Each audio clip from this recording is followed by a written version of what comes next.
Somos BM Online. Conectate con nosotros. Bueno, vamos a saludar a nuestro querido amigo. Hace rato que queríamos que venga, 19 minutos de las 11. Señoras y señores, vamos a recibir con un fortísimo aplauso a Jorge Rolón Luna.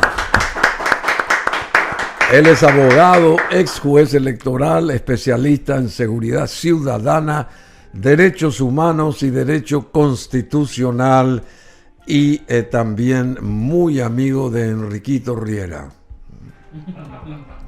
¿Sos amigo? Yo llegué a tener trato con él, no fuimos amigos en el sentido que nos vamos a tomar una cerveza, pero nos cruzamos varias veces en la vida, en las épocas en que ambos militamos en la causa de la democracia para la caída de la dictadura.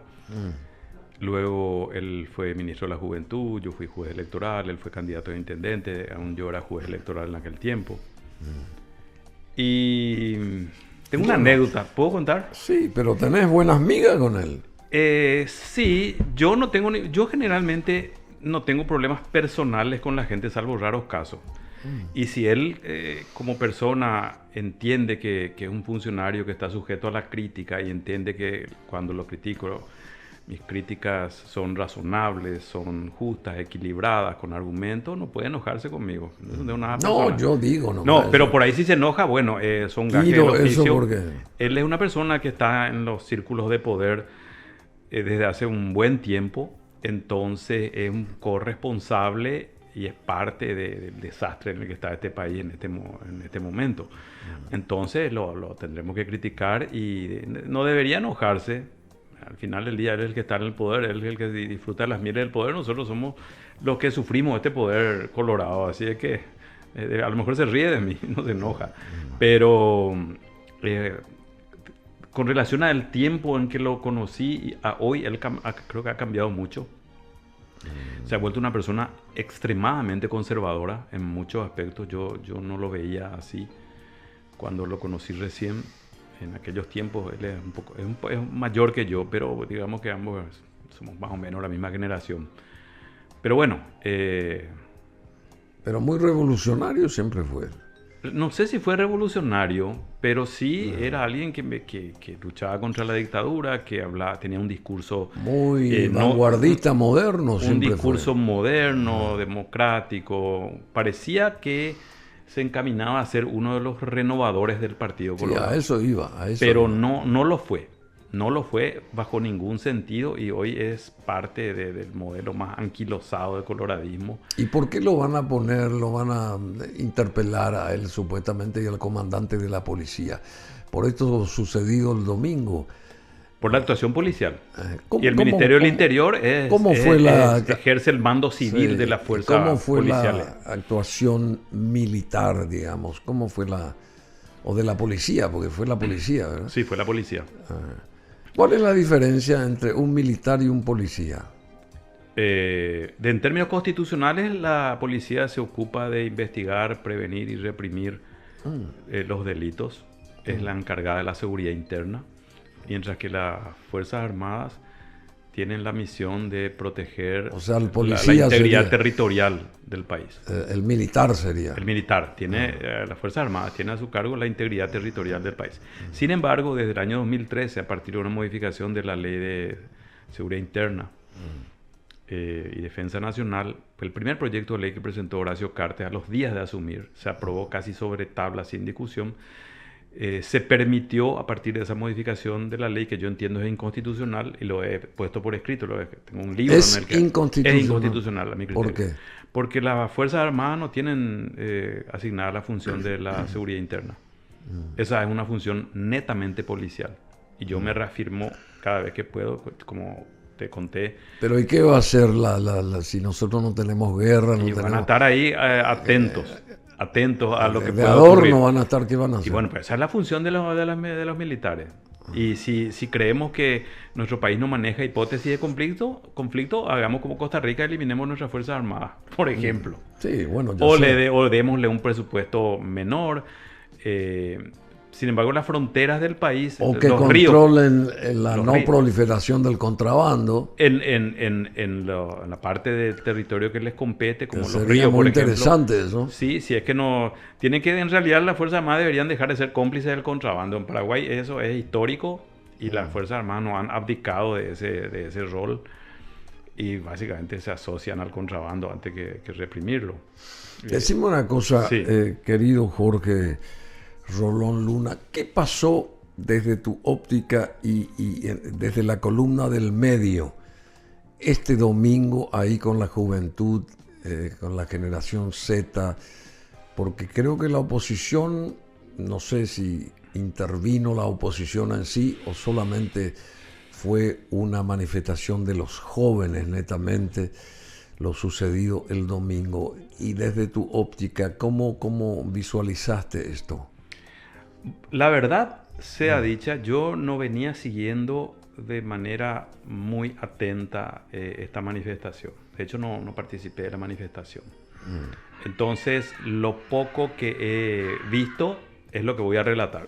Sí, claro. No creo ser dueño de la verdad al respecto, pero esa es mi observación. Ya que me preguntaba acerca de cómo he observado esto, tengo la impresión de que fue un grupo de jóvenes que se autoconvocó, se organizó de manera no centralizada, con ningún liderazgo así muy visible, y planteó a la luz de los acontecimientos ocurridos en un país que se llama Nepal, que todos conocemos, en donde un gobierno cae como consecuencia de manifestaciones y de incluso, bueno, en un momento dado se pliegan las Fuerzas Armadas, las Fuerzas Armadas nepalesas. Y entienden que los jóvenes o aquellos que se autoconvocaron y organizaron podrían replicar, no en el sentido de deponer el gobierno. Yo no he visto expresiones concretas en ese sentido, más allá de... Hay mucha propaganda también y desinformación aquí, pero lo que yo he visto de una protesta robusta, importante, que cuestione cosas que van más allá de un hecho puntual. O sea, yo en ese sentido, con estos jóvenes, quienes quiera que fueren ellos, no los conozco personalmente, comparto de que nosotros tenemos problemas de impunidad sistémica, de corrupción sistémica. Tenemos a nuestro presidente acorralado una vez más por situaciones que cuestionan su honestidad. Yo creo que, y lo he dicho en una entrevista que me han hecho, creo que hay indicios importantes de manejos poco claros de grandes sumas de dinero, no negadas nunca por el presidente Peña. Otros hechos vinculados a digamos que contactos espurios y non santos entre el presidente, por ejemplo, y este señor de los pupitres chinos, la manera en que el presidente, a través de distintas algunas cosas que uno puede decir, bueno, pasó nada más, otras en las que hay sí responsabilidad directa de él, de facilitar el crecimiento de una empresa bancaria. Te doy un ejemplo de lo que estoy diciendo para que no quede. Yo trato de ser serio y hablar con evidencia siempre. Para que IPS pueda receptar los fondos y el Banco Bueno pueda receptar los fondos de IPS, fondos multimillonarios, se tuvo que cambiar la reglamentación de IPS. En el sentido de que la reglamentación decía que solamente bancos con tal calificación, que entiendo tiene que ver con la antigüedad, con la cantidad de depósitos, carteras morosas, etcétera, solamente pueden ser quienes administren esos fondos, que finalmente son de los jubilados. Sí.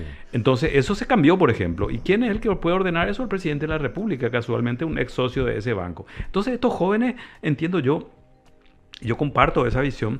Estamos ante un modelo de corrupción sistémica, de impunidad sistémica, de utilización del poder para fines particulares. Yo lo he dicho acá, recordás seguramente una conversación en la que yo dije que para mí el principal objetivo de Santiago Peña no es gobernar, sino enriquecerse. Lo vuelvo a decir.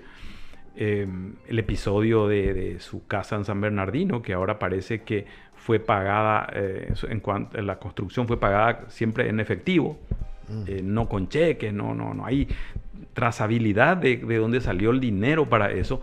Bueno, entonces estos jóvenes se organizan y realizan esta marcha, y ahí hay que resaltar y recalcar que manifestarse y protestar es un derecho con rango constitucional. ¿Cuál fue el objetivo de la marcha? Pues eso habría que preguntarle a los organizadores. Yo no puedo responder por ellos.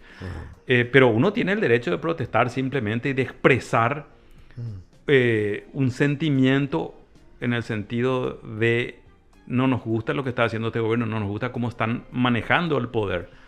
Y eso es perfectamente legítimo. Yo no sé que al final del día qué es lo que querían. Resultó que la marcha fue en gran medida pacífica. Nadie intentó, no sé, quemar el Ministerio de Hacienda, que hoy es, creo que un museo, llamado Ministerio de Economía y Finanzas hoy día. Bueno, pero reitero, el derecho a la protesta es un derecho constitucional que tiene especial protección, no solamente en nuestra Constitución, sino también en la jurisprudencia y en la normativa de la Corte Interamericana, por ejemplo. Sobre lo cual podemos hablar un poco después también para entender un poco de qué se trata esto. Pero bueno, yo no sé qué persiguen, habría que preguntarles a ellos, no sé. Había un par de personas jóvenes que aparecían, no los conozco personalmente, a estos chicos y hasta una chica, creo, pero así que, bueno. Eran las puntas de lanza, digamos, las personas que estaban ahí al frente. Sí. Bueno, y el resultado, digamos, el resultado policial, porque acá se sigue hablando de la cuestión, por eso comenzamos por Riera, ¿verdad? Que se lo quiere interpelar, y también hacia el comandante de la policía. ¿Estuvo mal la actuación de la policía? ¿Fue demasiada cantidad la policía que hubo ahí instalada contra pocos jóvenes? Porque realmente no sé cuánto habrá llegado esa aglutinación de personas. 1.000 personas, menos de 1.000. No sabría decir cuántas. Yo creo que fue una convocatoria para un país que no tiene tradición de salir a la calle, una convocatoria interesante, pero no multitudinaria, digamos. No multitudinaria. Sí. Y había mucha cantidad de policías, por eso. Yo tengo una lectura con respecto a ese tema en particular, porque esa es una cuestión muy importante que menciones eso antes de ir a la actuación propiamente de la policía, ¿no? De hecho, escribí un artículo, va a salir publicado en algún momento, en estos días, supongo, en donde analizo ese modelo de actuación policial, empezando por la masiva presencia policial, ¿sí? Desproporcionada. Hubo exagerada cantidad de desproporcionada, policías. Estamos viendo ahí en la imagen con relación a la cantidad de personas y con relación además a un hecho que debe ser natural y normal en cualquier democracia que se precie de tal, que es que la gente salga a manifestarse. No se puede hacer sentir al manifestante que es un potencial delincuente, ¿sí? No se puede amedrentar de esta manera, salvo que sea con algún fin. Y ahí es que yo entiendo, porque de esto ya se ha hablado en otros países. Hay un concepto que se ha elaborado en la jurisprudencia norteamericana referida al hecho de que desde el poder, en ciertos casos, la amenaza de una sanción o una sanción desproporcionada con respecto al hecho realizado puede funcionar como un chilling effect. Porque este nombre en inglés, digamos que casi no tiene una traducción única en castellano, vamos a ver después de eso. Pero es así, el nombre lo utilizo porque nace en la jurisprudencia norteamericana al inicio vinculada a la libertad de expresión. ¿Sí? ¿En qué sentido? De que el chilling effect es un efecto de amedrentamiento, de un efecto inhibitorio, un efecto que... Inhibitorio, un efecto que busca que las personas lo piensen dos veces antes de decir algo que afecta a la autoridad o de hacer algo como manifestarse. Sí, ese concepto de la jurisprudencia norteamericana, de un caso del año 1952, donde se usa por primera vez ese concepto. Es un efecto inhibidor. Sí. Es la disuasión de la expresión legítima de derechos o disidencia especialmente de la libertad de expresión, debido al temor a represalias legales o de consecuencias. ¿Cuándo he inventado algo, Bruno? Bruno Masi? No inventar nada. No, bueno, entonces... Schilling effect. Eso es tomado por tribunales constitucionales en Alemania, en España, por el Tribunal Europeo de Derechos Humanos, ¿sí? También acoge ese concepto y lo convierte en jurisprudencia la Corte Interamericana de Derechos Humanos, la Comisión Interamericana de Derechos Humanos, y empieza siendo, como decía ahí, justamente aplicado a medidas muy, digamos, duras contra periodistas o personas que se expresan públicamente en contra de alguien. Luego la Corte Interamericana también avanza con eso y dice, bueno, cuando se criminaliza a defensores de derechos humanos, cuando se criminaliza a manifestantes, y entonces una manifestación que se reprime muy duramente o se priva de su libertad a los manifestantes, estamos ante un chilling effect, en el sentido de que se envía un mensaje a los próximos manifestantes, en el sentido de que ustedes cuando se manifiesten, ahora fueron 2.000, 1.500 y metimos 3.000 policías. Esta fue una manifestación pacífica. Hay manifestaciones ya han habido en Paraguay que pueden ser multitudinarias, que pueden ser violentas eventualmente, porque eso ocurre y la gente puede hartarse de un gobierno, ¿sí? Y hartarse y manifestarlo de una manera un poco más fuerte. Si a ustedes se les ocurre eso, ya le vamos a meter bala y le vamos a meter preso a todos. Entonces, desde esa perspectiva, la respuesta del Estado, el modelo de tratamiento de esta manifestación tuvo ese propósito, en mi opinión. Pero le salió muy mal la jugada, porque la labor policial a la hora de detener personas, evidentemente había una orden de detener personas, fue hecha de muy mala manera. Y además también importante señalar esto: estos chicos que fueron privados de su libertad inmediatamente tuvieron asesoramiento jurídico, quienes nos hicimos cargo de la defensa de ellos. Rápidamente señalamos los errores que habían en el procedimiento policial, la demora de la fiscalía en aparecer. Estos chicos ya llevaban más de 12, 14 horas privados de su libertad, no había orden de detención, solamente habían sido aprendidos por la policía, los fiscales nunca ordenaron detención de nadie. Y después, cuando por fin tuvimos nadie sabía por qué estaba privado de su libertad tampoco, a nadie se le dijo por qué, ni en el momento de su detención, ni después. Cuando aparecen los fiscales, más o menos al mediodía de ayer en la agrupación especializada, o de antes de ayer, ya estoy confundido. Hoy es miércoles. Hoy es miércoles, el lunes, sí. Aparecen los fiscales con una copia de la carpeta fiscal. Eran 28 personas detenidas. La Constitución, en su artículo 17... 31 dijeron. Sí, pero en la agrupación estaban 28. La agrupación estaban 28. Yo hablo de los chicos que estaban ahí. Había otras mujeres en otros lugares. Entonces le dijimos, el artículo 17 de la Constitución, inciso numeral 7, dice que uno tiene que tener comunicación previa y detallada de la acusación, de lo que se dice que uno hizo, y dice la Constitución, y disponer de copias, dice. Literalmente dice copias. Y tuvimos una discusión ahí con uno de los fiscales que decía, la fiscalía no tiene por qué responsabilizarse de hacer las copias. E invoca un artículo del Código Procesal Penal. Yo particularmente me enfrasqué en una discusión con este fiscal. No todos estaban en esa posición, realmente no tenían las copias y por lo visto no tuvieron los medios tampoco. Pero el Estado tiene que ver la manera de hacerle llegar a cada persona y a cada uno de sus abogados esa carpeta fiscal para que antes de declarar sepan de qué se les está, qué hechos se les están atribuyendo. Bueno, hay un abogado que se llama Juan Pablo Irrazábal que critica a la policía por espiar en redes a la generación Z. El Estado no puede hacer eso, dice este abogado Juan Pablo Irrazábal. Habló en una emisora local a través del Departamento de Cibercrimen y se infiltró en aplicaciones y en redes sociales utilizadas justamente por la generación Z para organizar la protesta llevada a cabo el domingo pasado. Critica a la policía por espiar en redes a la generación Z, este abogado Juan Pablo Irrazábal. ¿Qué implica eso de que espiaban a través de las redes sociales?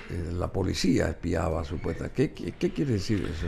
Bueno, en este caso voy a hablar con conocimiento de causa. Yo tengo en mi poder la copia completa de la carpeta fiscal, a la cual accedí el día lunes, cuando estaba después del domingo, sí. Sí, en la agrupación especializada, por hacerme cargo de la defensa técnica de algunos de los chicos que estaban ahí. Y lo primero que aparece en esa carpeta fiscal son copias, capturas de pantalla de redes sociales de personas que supuestamente pertenecen a esta organización que armó esto, digamos, y también capturas de pantalla de aplicaciones de mensajería. Entonces tenemos dos cuestiones ahí. En primer lugar, a priori, la policía no tiene por qué estar revisando redes sociales de nadie. De nadie. Eso en la jerga del derecho penal se denomina ir de pesca.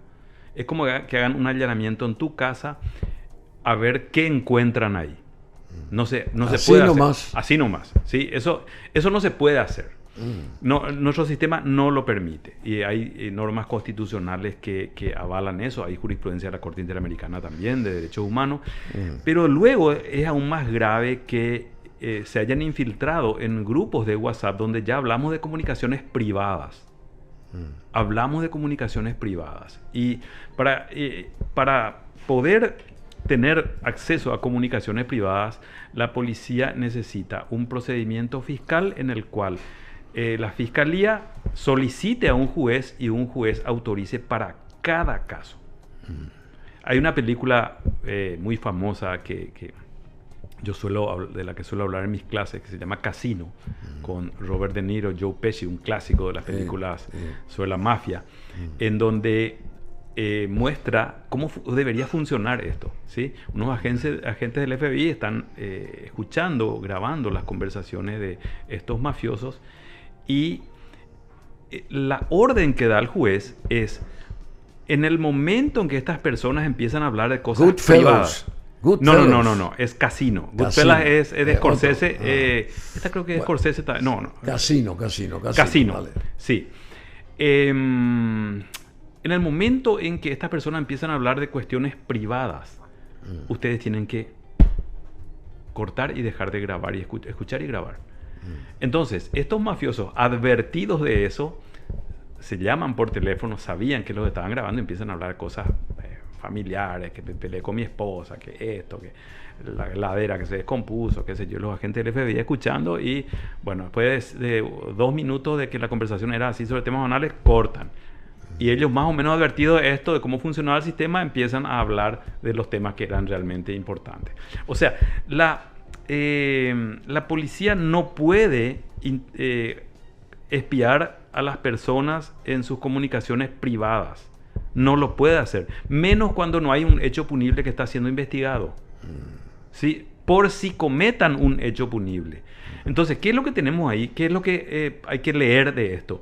Que la policía trata a las personas que se oponen a este gobierno y que manifiestan ser parte de un grupo que está en contra de este gobierno, los empieza ya a tratar como personas que van a delinquir. Y los espía. ¿Es un macartismo como en los años 50 o es un modelo estronista hoy en el siglo XXI? Casino es una película épica de drama criminal de 1995, dirigida por Martin Scorsese, adaptada por Scorsese y Nicolas Pileggi, del libro de no ficción de este último, Casino, Love and Honor in Las Vegas. Y ahí trabajaron estos protagonistas impresionantes: Robert De Niro, Sharon Stone, Joe Pesci, Kevin Pollak, Frank Vincent, Don Rickles y James Wood. La película fue la 8ª colaboración entre el director Scorsese y Robert De Niro. Casino sigue a Sam Ace Rothstein, un judío estadounidense experto en apuestas aquí en la mafia de Chicago. Le encarga supervisar las operaciones diarias del casino y el hotel Tangiers Casino de Las Vegas. Y otros personajes importantes incluyen a Nicky Santoro, que es Pesci, un hombre de confianza y amigo de la infancia de Ace, Ginger McKenna, Stone, y una astuta estafadora con fichas con quien Ace se casa y tiene una hija. En fin, muy interesante esto que está diciendo. Pero es de 1995. Pero ahí, yendo a los hechos reales sucedidos el domingo, hay un comisario que niega el robo y justifica la represión a jóvenes en la generación Z. Se dieron casos de vandalismo, dice este comisario Gustavo R. Carte, uno de los encargados del operativo en la marcha de la generación Z, en una entrevista con un canal de televisión local. Justificó el actuar policial hacia los jóvenes, afirmando que se dieron hechos de vandalismo. Negó el hurto de un celular de uno de los manifestantes y pidió que el hecho sea aclarado. Bueno, dos cosas. Yo asesoré personalmente como abogado al chico que denuncia el robo del que fue víctima por parte de este comisario. Y no solamente eso, cuando lo suben a la patrullera, este joven, Recarte sube con él en la comisaría, en la camioneta, en la patrullera, y le dice, después si queremos, vamos a moquetearnos en la costanera, le dice. Así. Por un lado. Recarte. El Recarte, sí, el comisario. Recarte. Este chico de 21 años, estudiante de economía, Oscar Palavecino se llama, estudiante, una persona decente, honesta. Inteligente, muy inteligente, entre paréntesis, hija de una abogada. Hijo de una abogada. O sea, estamos hablando de ninguno de ellos tenía antecedentes. Otro detalle. Bueno, él refiere que le sacan el celular y que no se lo devuelven, que le saca es Recarte. Y eso está denunciado ante la Fiscalía de Derechos Humanos. Primero. Y eso Segundo, no tuvo que haber hecho eso. ¿Pero por qué Recarte. Muchos de los chicos que estaban ahí estaban con sus teléfonos. Muchos de ellos estaban ahí con sus teléfonos, no se les sacó su teléfono. ¿Sí? Eso es importante resaltar también. El Recarte es un policía que no tiene foja de servicio, tiene prontuario. Así, che. Tiene varios antecedentes penales. Penales. Yo te pido que le entrevistes algún día a la defensora adjunta del pueblo que denunció a Recarte en su momento por haber entrado a la casa de sus padres y robado objetos. Así, che. Sí, y tengo entendido que tiene otras denuncias también. Es un ladrón perfecto, entonces. Yo no digo que lo sea, yo estoy contando los hechos. En su momento... ¿Y vos estás diciendo? Sí, yo estoy contando lo que sea. Yo no estuve ahí para ver. Pero justamente le cuestionan al comandante los antecedentes non santos de Recarte. Y él dice, él fue absuelto en todas las ocasiones, dice. Sí. Se lo liberó entonces. Sí, pero fue denunciado en varias ocasiones. Tiene denuncias de diverso tipo. No es un policía ejemplar, digamos. Más allá de que usted sabe, don Bruno, que uno puede ser absuelto o la causa judicial será archivada por falta de prueba, porque el fiscal no movió la causa, porque la policía que también investiga a lo mejor no colaboró lo suficiente. No olvidemos que Recarte es policía también y es comisario. En su momento hubo varios senadores que se opusieron a su ascenso. En su momento se presentó se hizo una presentación en el Senado con PowerPoint explicando todos los casos que involucraban a...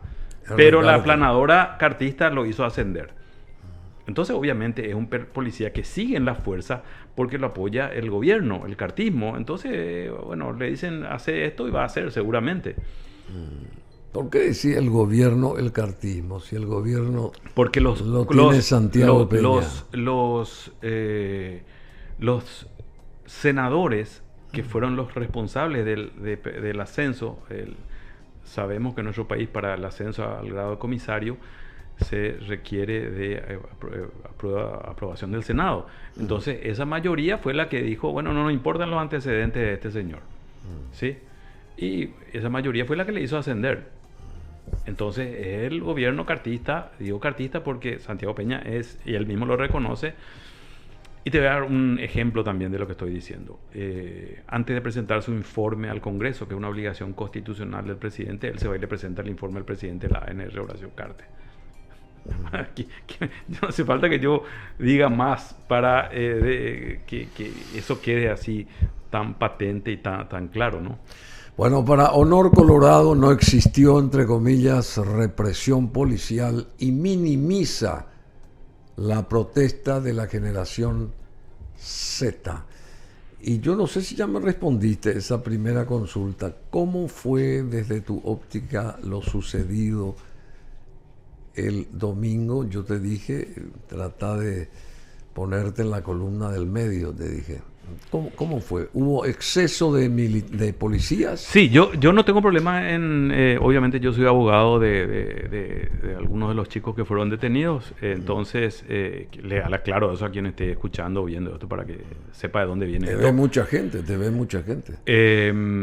Pero trato de hablar con, digamos que la objetividad mínima que se requiere en estos casos y con elementos jurídicos y fácticos al respecto. Entonces me pareció que el operativo fue desproporcionado, que esa presencia policial no era necesaria. Para mí tuvo el objetivo de amedrentar, obtener eso que se llama el chilling effect, es decir, el efecto de amedrentamiento, el efecto de tratar de hacer que las personas tengan temor a futuro de las consecuencias que pueden resultar de manifestarse, porque hubo personas heridas, hubo una madre con su hija, que la hija fue operada, tengo entendido, me hablaron también de parte el de esta hijo señora, trabaja acá, Sergio Caronte.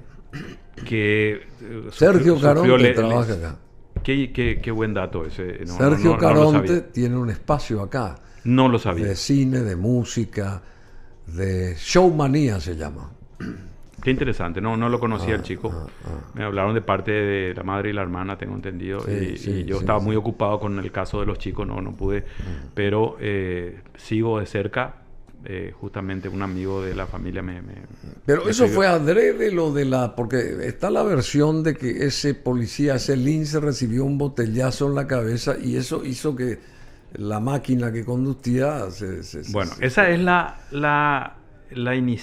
respuesta inicial de la policía a los cuestionamientos. Ahora, pero eso podría ser, ¿cómo no? Claro que puede ser, pero vamos a los hechos. Por eso yo voy a tratar de hablar objetivamente, con base en evidencia. ¿Sí? Yo tengo sesgo y admito, porque soy alguien que está a cargo de la defensa técnica de una de estas personas, los manifestantes, pero voy a tratar de hablar con base en evidencia. ¿Sí?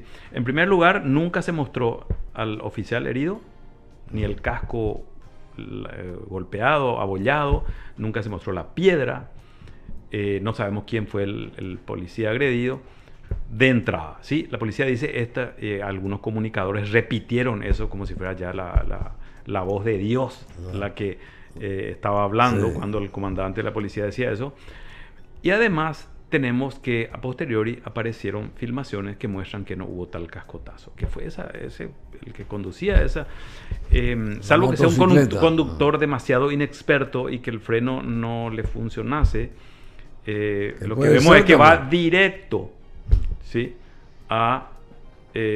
Y no se agarra de la cabeza, no es que él cae como consecuencia, no. Eso es lo que vemos, ¿sí? Tal vez, no sé, le dio un ataque de pánico al policía en ese momento, vaya a saber uno.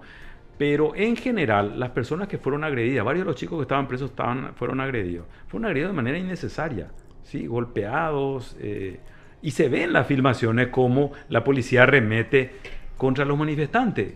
¿Cuál es la razón por la cual hay por lo menos una veintena, yo vi una veintena de videos? Donde... Decime perdóname, sí. ¿Cómo debió de comportarse la policía? Supongamos que, por más que haya habido en exceso cantidad de policiales ahí, digamos, la cantidad policial en exceso, ¿cómo debió de comportarse según vos?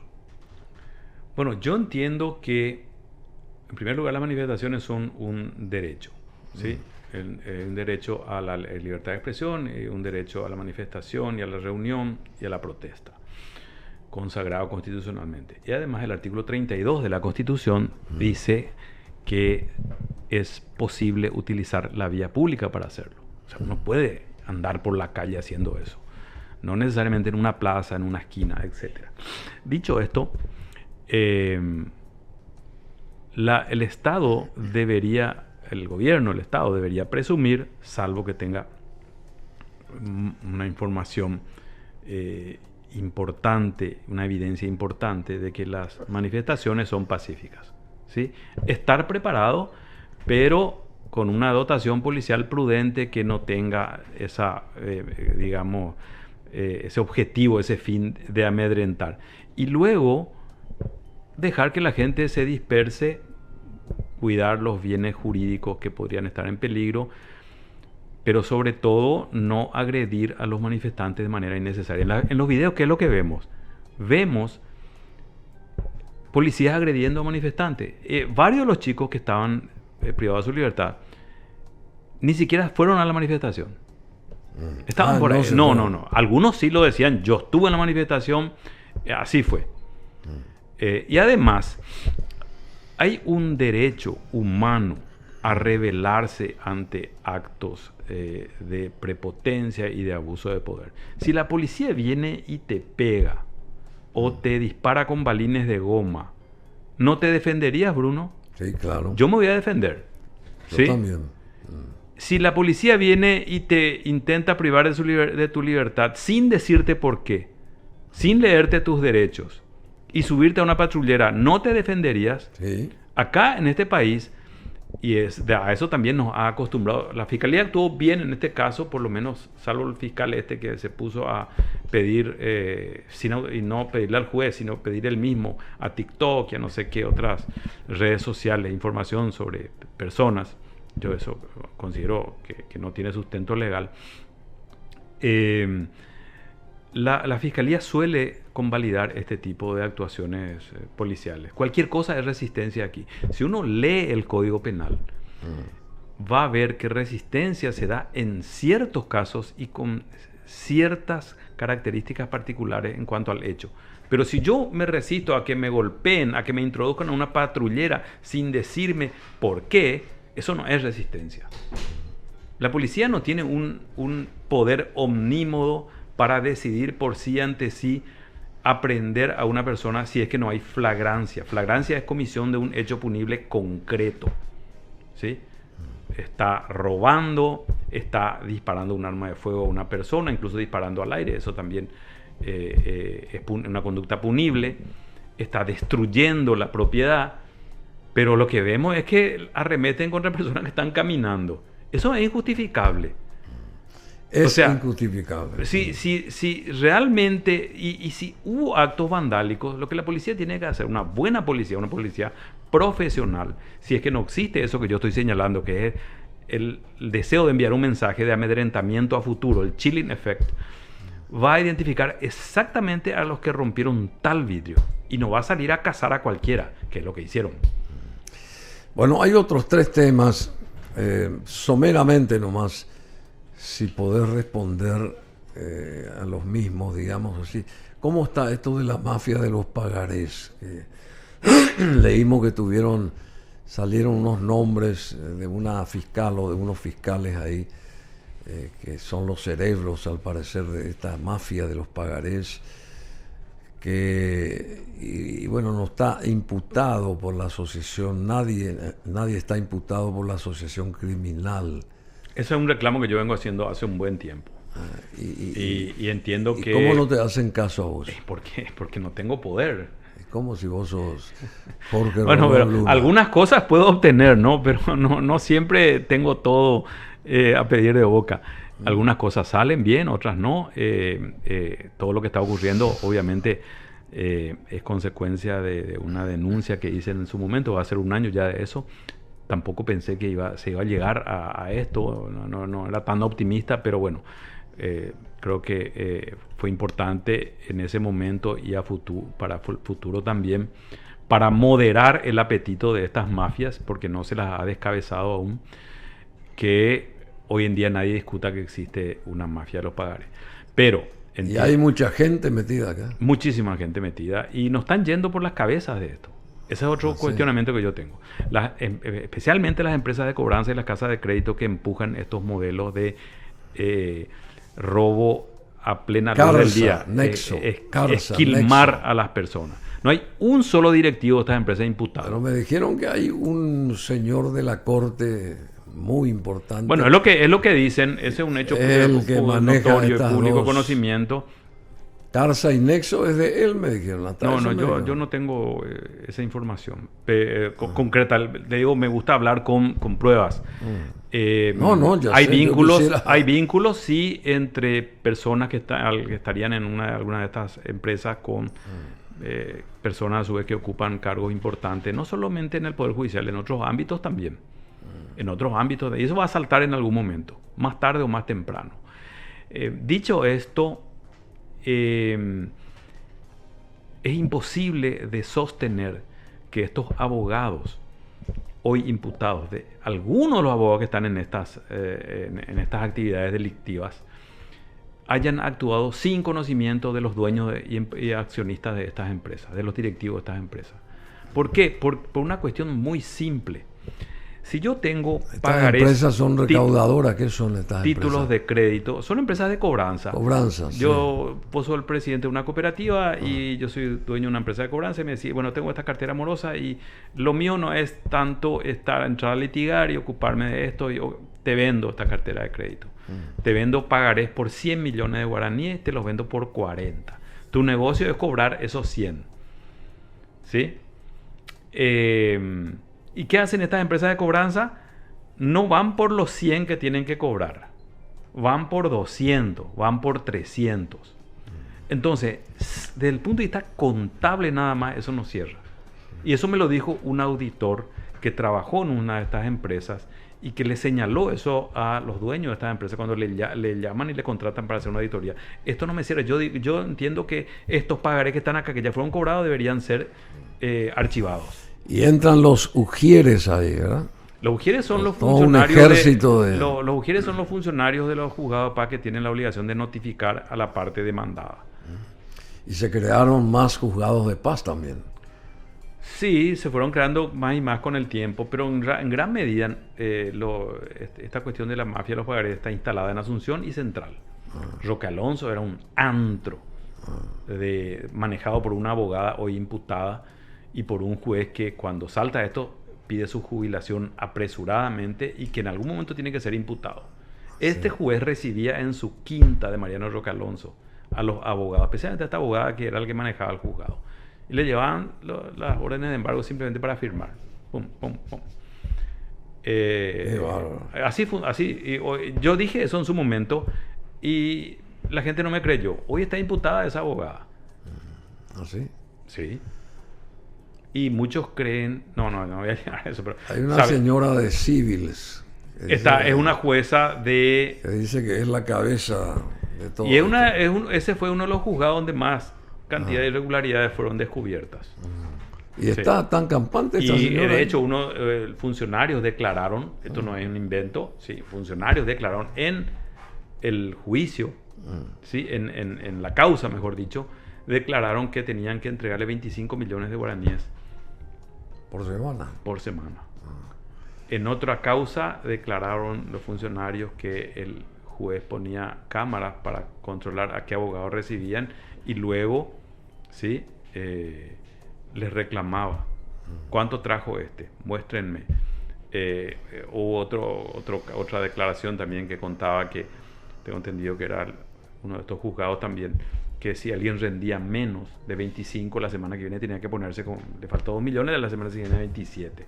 Un esquema mafioso para esquilmar a gente de condición modesta, que vive el día a día y que sufrió por años de estos robos que le afectaron en su calidad de vida, en su salud, es una verdadera vergüenza, y lo digo desde el primer día, que esto haya ocurrido en las narices de la Corte Suprema de Justicia.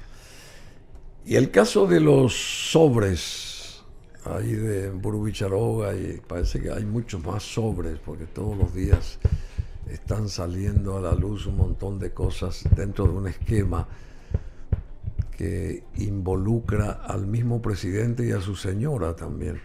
Estos sobres del poder, ¿cuál es tu visión de lo que está pasando? Comenzó a pasar oficialmente hace unos días o unas semanas atrás ahí en Burú Villaroga, querido Jorge Rolón Luna.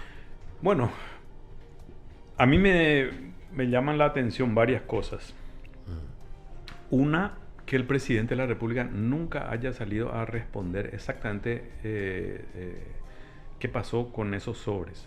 ¿Sí? ¿Qué tenía que haber Él dicho? tenía que haber explicado por Sí, qué pero echó. ¿qué tenía que haber dicho? Él dijo simplemente... No, yo no tuve la culpa. No, yo, tal vez los sobres no existieron. No mencionó la palabra sobres, por un lado. Por otro lado, ¿por qué utilizó a militares que a su vez utilizaron polígrafos para interrogar a estas personas? Ahí hay usurpación de funciones públicas. O sea, por parte de los el militares. polígrafo no debió de existir. No olvidemos que a partir de la Constitución de 1992, el cargo de comandante en jefe de las Fuerzas Armadas es indelegable. Indelegable. Entonces, él es responsable de lo que hagan las Fuerzas Armadas en nuestro país. Y en este caso, eso fue en Burú Villaroga, lo que hace presumir que fue orden directa de él o aprobación directa del presidente de la República. No aclaró eso tampoco. Y después están apareciendo estas nuevas evidencias de que, por ejemplo, él utilizó el avión de este señor empresario chino que terminó vendiendo por más de 30 millones de dólares pupitres. Se quedó con una camioneta que aparentemente pertenecía a este señor. Yo tampoco estoy siguiendo muy de cerca porque, bueno, justamente las revelaciones de ayer y de antes de ayer me toman ocupado en estos asuntos. Bueno, va a ser muy larga la novela. Tiene que salir a explicar estas cosas del presidente de la República. ¿Dónde sacó el dinero?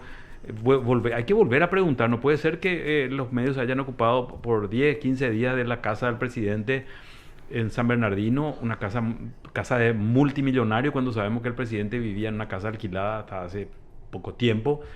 Repentinamente se vuelve un potentado. Tiene que explicar todo eso. Aparentemente los pagos que se hicieron para la construcción de esa casa habrían sido pagos que se hicieron con dinero cash.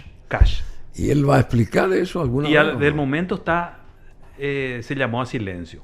Ahora esto ya involucra a la propia esposa del presidente de la República. Ojo con eso. ¿Y por qué? Bueno, si es su pareja. No, porque los audios que salieron hoy son mensajes que la señora le envía a la ex empleada de ellos, que al final terminó siendo una especie de coordinadora de las cuestiones ahí más domésticas. La señora Candado. Bueno, tráeme plata, vos sabés dónde está, hay sobres, hay bolsos con dinero. Bueno, esto es un escándalo de proporciones. En otros países esto no quedaría así nada más. Imagínense si en la Casa Blanca resulta que aparecen sobres en el quincho, en el salón oval, en el dormitorio del presidente, en el ballroom de la Casa Blanca, donde se hacen los grandes bailes, en la silla aparece. Bueno, eso. Y por último, bueno, eso queda en punto suspensivo, porque nadie va a saber todavía, no sé cómo prosigue esto, la cuestión de los sobres. Y después está la droga brutal, la cocaína, la violencia sistemática, que dice Jorge Rolón Luna que también existe acá en nuestro mundo, en nuestro ambiente acá en Paraguay. Bueno, he escrito un artículo hace poco que tiene que ver con una investigación que estoy realizando y en la que mi hipótesis es que nosotros como sociedad aquí en Paraguay de un tiempo a esta parte estamos viviendo episodios muy frecuentes de lo que en la academia se denomina violencia sistémica. Esa violencia sistémica se vincula muy fuertemente con especialmente el tráfico de cocaína y también el consumo que genera sobre todo el microtráfico. Estamos viendo constantemente que hay balaceras, que se atacan domicilios, comercios, y que en estos episodios a veces atacan bares, restaurantes. Hace poco fue eso, ocurrió en San Lorenzo también. Muchas veces estos episodios generan víctimas colaterales con mucha frecuencia. Y lo que yo sostengo es que esto porque son episodios que no tienen antecedentes. O sea, surgen. Nosotros que ya hemos vivido algo, Bruno, surgen. Nos recordamos que en las décadas previas, incluso hasta hace 5 años, no era frecuente que se den en algunos barrios balaceras, batallas campales donde se utilizan armas de fuego. Esto es nuevo. Entonces, cuando nosotros estamos en presencia de un fenómeno nuevo, deberíamos tratar de analizar las causas de esto. Muchas veces lo que inmediatamente nos viene a la mente es alguna explicación monocausal, ¿sí? El consumo nada más. Lo que pasa es que hay muchos chespi. El chespi que consume nomás no sale a disparar. Hay algo más que eso. Y otra cosa, ¿por qué pasa ahora y no pasaba antes? ¿Cuál es la vinculación o el rol de la policía con este microtráfico? ¿Sí? No, acá en nuestro país y en el mundo, especialmente en América Latina, el tráfico de drogas tiene algún tipo de conexión con agentes públicos o está protegido directamente por los propios agentes públicos, se dedican a traficar. Acá tenemos numerosos casos de agentes policiales vinculados a proteger a narcotraficantes, a escoltar cargamentos, a traficar directamente. Hasta tenemos casos de policías involucrados en eventos violentos, balaceras, etc. Hace poco, este año creo que fue un policía la vivienda de un policía que vive, tengo entendido, en Benjamín Acebal o por ahí, fue baleada y un mensaje fue dejado en la vivienda del policía diciendo que devuelva la plata o que no sé, que devuelva aquello con lo que se quedó. Pasó como desapercibido, pero para alguien como yo que estudia esto y que sigue estos eventos, uno los va conectando. Pero además no es tampoco ninguna novedad, Bruno. Esto pasa en todos lados.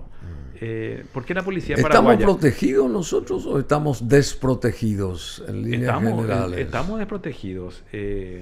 Y vemos recién dijiste el domingo hubo un exceso de policías por un lado y por otro lado estamos desprotegidos. Entonces vemos que la prioridad en materia de seguridad de este gobierno es amedrentar a participantes de manifestación, porque se están cometiendo delitos de todo tipo todo el tiempo, delitos muy graves y vemos que muchas veces están involucrados en ellos agentes policiales.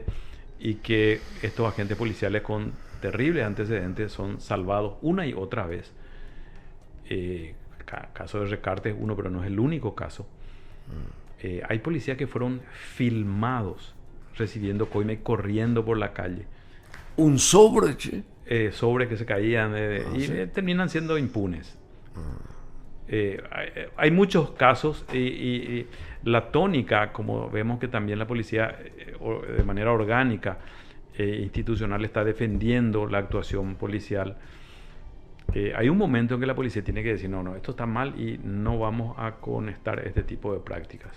¿Sí? Y bueno, señor que atropelló a las mujeres hizo mal. ¿Sí?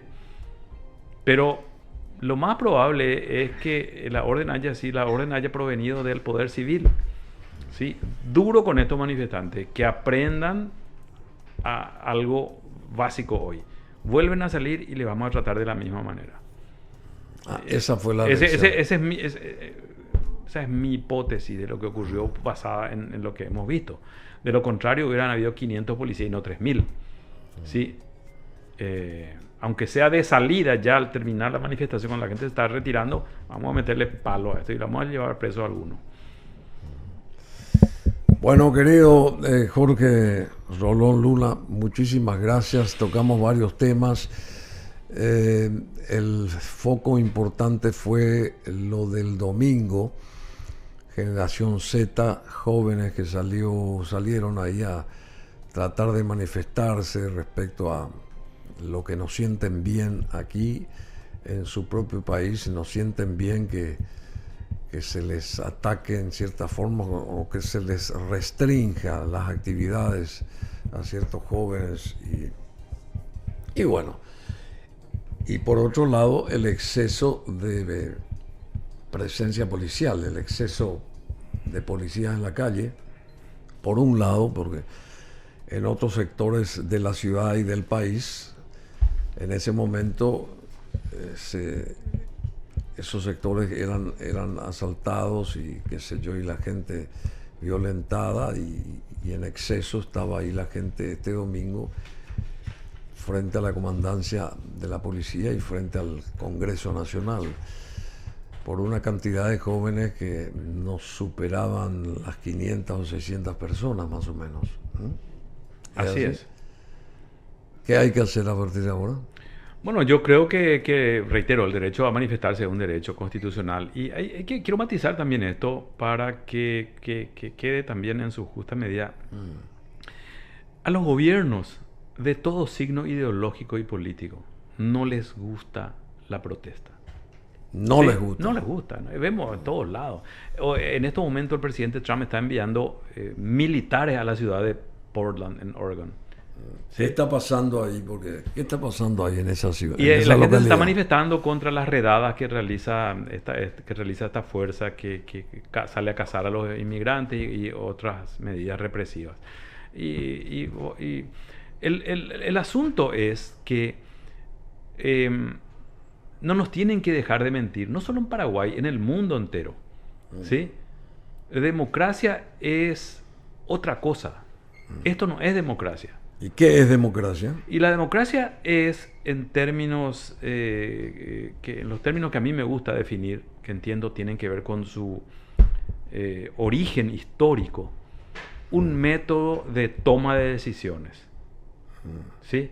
Cuanto más gente participa en una sociedad en la toma de decisiones, más democrática es una sociedad.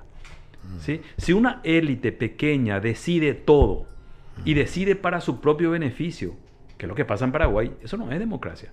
Y si yo quiero salir a protestar, que es propio de una democracia, porque quiero incidir en la toma de decisiones y me reprimen, entonces, ¿qué esto es? Y me dicen, no, pero esta gente ganó en elecciones limpias y en las próximas elecciones vota a otros. Entonces hay una visión muy restringida de la democracia que nos quieren imponer, de que se votó en el 2023 y tenemos que callarnos hasta el 2028. Y si queremos protestar, ¿sí?, vamos a tener que ser golpeados y eventualmente privados de nuestra libertad, o vamos a tener que esperar hasta el 2028. Esa no es la democracia que yo quiero, y creo que no es la democracia que muchos jóvenes y muchas personas de distintas edades no quieren. Pero reitero, no pasa solo aquí. La democracia liberal está en crisis en el mundo. En todos lados están habiendo fachadas de democracia. Y aquí en Paraguay, si analizamos a la democracia como un sistema de toma de decisiones en el cual las decisiones se toman por la mayoría, aunque sea en un sistema indirecto, en el sentido de que elegimos representantes que nos representan y que van a ir a hacer oír nuestra voz en los órganos legislativos, por ejemplo. Eso vemos que no está pasando. Acá mucha gente, en este periodo más que nunca, fue votada para ser opositora y es oficialista. En algunos casos siguen nominalmente en su partido, como Dionisio Amarilla, por ejemplo, y en otros directamente renuncian a su partido y se pasan al partido, a la ANR. Esa es una estafa que debe tener algún tipo de remedio en algún momento. No puede. Y casualmente cambian de partido. Casualmente cambian de partido y se van al oficialismo. No es que se van a otro partido opositor.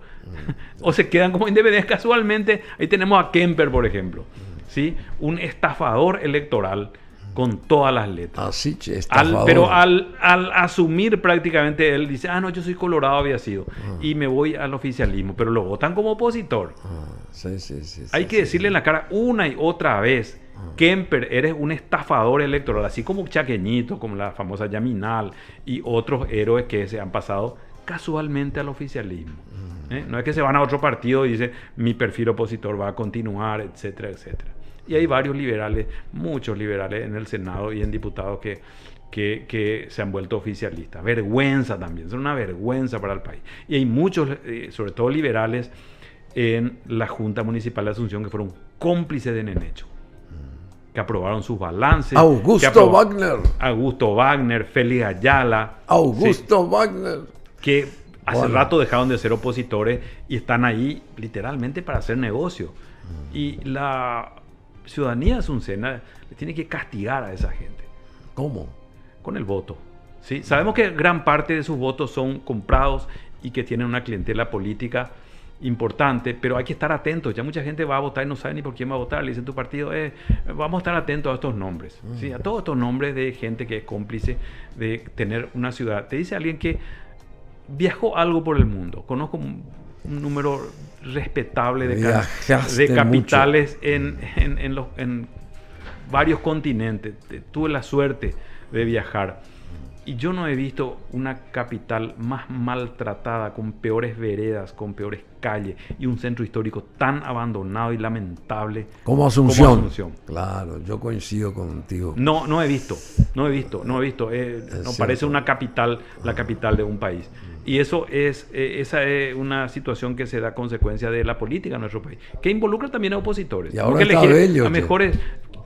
Ahora está Bello. No lo conozco, no sé qué hizo de resaltante desde que está ahí. No le tengo mucha fe tampoco, obviamente. Bueno, creo que voy a terminar teniendo razón. Sí, como siempre. Todos nos equivocamos y a veces uno acierta y a veces no. Pero en ese aspecto ahí tenemos agua, como siempre. Somos BM Online. Conectate con nosotros.